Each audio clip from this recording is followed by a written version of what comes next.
Hello everyone, welcome back to a new video. সেই দিন আমি গেছিলাম চেন্নাই মেরিনা বিচে। তো আমি তো হয়ে গেছিলাম রেডি, আর বাকি সবাই রেডি ছিল। তারপর আমরা অটো ধরে চলে গেছিলাম মেরিনা বিচে। অটো থেকে নামার পর আমাদেরকে যেতে হয়েছিল সাবওয়ে দিয়ে, আর সাবওয়ের নিচে এত সুন্দর একটা মার্কেট ছিল। মার্কেটটা ছোট হলেও অনেক রকমের জিনিসের দোকান আর খাবারের দোকানও ছিল। তারপর আমরা সিঁড়ি থেকে ওঠার পরে একটা দারুণ ভিউ পেয়েছিলাম। লকডাউনের আগে যখন এসেছিলাম তখনের কথা ঠিক মনে না থাকলেও এইবার এসে আমার দুরকম এক্সপিরিয়েন্স হচ্ছে। ভালো এক্সপিরিয়েন্স হয়েছে, খারাপ এক্সপিরিয়েন্স হয়েছে। ওখানে তখন 6:30 বাজে, আর সানসেট তখনও হয়নি। ওখানে সব থেকে ফেমাস জিনিস গজরা। তো মুনকে এখানে মাসি একটা গজরা কিনে দিয়েছিল, আর সেটা পরিয়ে দিচ্ছিল, কারণ মুনের ওই স্টাইলটা দেখে ভীষণ পছন্দ হয়েছিল। কারণ ওখানে বাচ্চা থেকে বড় সবার মাথায় একটা করে গজরা থাকবেই। তারপর ওখান থেকে হাঁটতে হাঁটতে আমরা চলে গেছিলাম বিচের দিকে। বিচের ধারে যাওয়ার জন্য আমাদের প্রায় 1 কিলোমিটার মতন হাঁটতে হয়েছিল, তাও আবার বালির ওপর থেকে।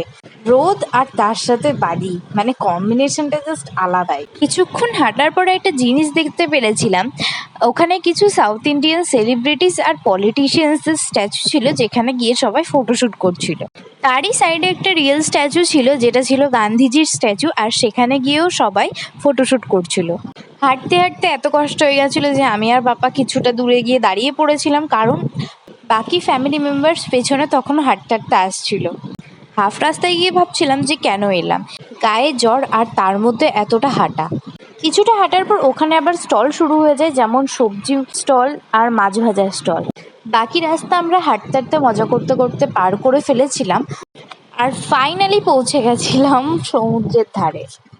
এতটা হাঁটার পর যখন গিয়ে এত সুন্দর একটা ভিউ পেয়েছি আর ঠান্ডা ঠান্ডা হাওয়া পেয়েছি, তখন আমার মনে হচ্ছিল যে না আসলে হয়তো এই ভিউটা মিস করে যেতাম। যাওয়ার সাথে সাথে যেটা ম্যান্ডেটরি কাজ, একটা ভিডিও ক্লিপ তোলা আর কিছু ফটোস তোলা ওখানে গিয়ে। তারপর ওখানে বাকি সবাইটা বসে পড়েছিল, তখনও আমি ফটো তুলে যাচ্ছিলাম, আর আমার দিদা আমাকে দেখাচ্ছে দেখ আকাশটা কি সুন্দর লাগছে। আর সাথে সাথে ওটা দেখার পরে আমি আকাশের সুন্দর একটা ক্লিপ নিয়ে নিয়েছিলাম। বসে বসে আমার তো কোনো কাজ নেই, তাই আমি আমার মা বাবার সাথে ওখানে করছিলাম খুনসুটি। আর আমার বাবা ক্যামেরা শাই পার্সন, তাই জন্য ক্যামেরাটা দেখেই আগে মুখ ফুক ঘুরিয়ে নিয়েছে। তো আমি আমার মার সাথেই বেস্ট একদম। তারপর ওখানে অনেকক্ষণ বসে বসে টাইম কাটাচ্ছিলাম, এত ভালো লাগছিল আর এত রিল্যাক্সিং ফিল হচ্ছিল। অনেকক্ষণ বসে থাকার পরে আমরা ব্যাক করছিলাম। তো ব্যাক করার আগে আমার পেয়ে গেছিলো জল তেষ্টা, আর আমি জলের জায়গায় কিনেছিলাম লিমকা।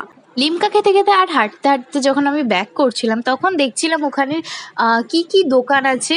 সেম আমাদের এখানে দীঘা পুরীতে যেমন স্টলস বসে, ওখানেও ঠিক তেমনই, নো ডিফারেন্স। হাঁটতে হাঁটতে যখন গিয়ে পৌঁছালাম সাবওয়ের সামনে, তখন আমার আবার হুট করে শরীরটা খারাপ হয়ে যায়, জ্বর চলে আসে।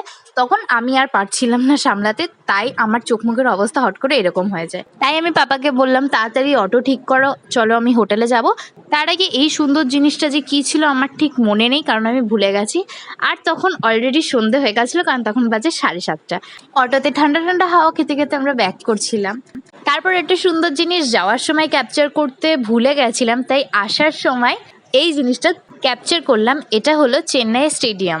এটার অ্যাকচুয়াল নাম কি সেটাও আমি জানি না, বাট এটা চেন্নাই স্টেডিয়াম এইটুকু আমি জানি। তো ভিডিওটা ভালো লেগে থাকলে লাইক, কমেন্ট, শেয়ার।